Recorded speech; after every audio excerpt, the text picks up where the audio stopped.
आणि आजच्या राजकीय बातम्या आपण पाहूया।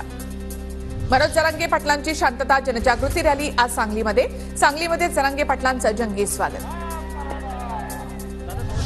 कुणाला अडवू नका, विनाकारण कुणाला किंमत देऊ नका, ज्या दिवशी मराठा ठरवेल त्या दिवशी सर्वांकडून उत्तर घेणार, राज ठाकरेंना होणाऱ्या विरोधावर जरांगेंचं वक्तव्य।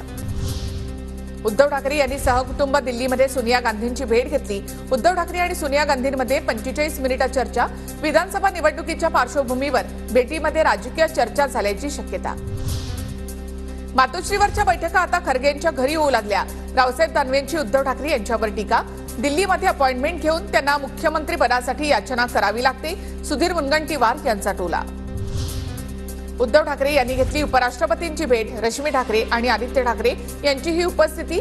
या भेटीनंतर केजरीवाल कुटुंबियांची भेट घेत अर्धा तास संवाद।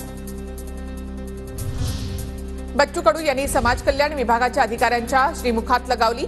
ई रिक्षा वाटपानंतर पहिल्याच दिवशी बंद पडल्यामुळे बच्चू कडू संतापले। विभागनिहाय बैठकीनंतर देवेंद्र फडणवीस ऍक्शन मोडवर। सह्याद्री अतिथीगृहावर भाजप आमदारांसोबत देवेंद्र फडणवीसांच्या बैठका। भाजप आमदारांना बळ देण्यासाठी विकास कामं मार्गी लावण्याचा प्रयत्न।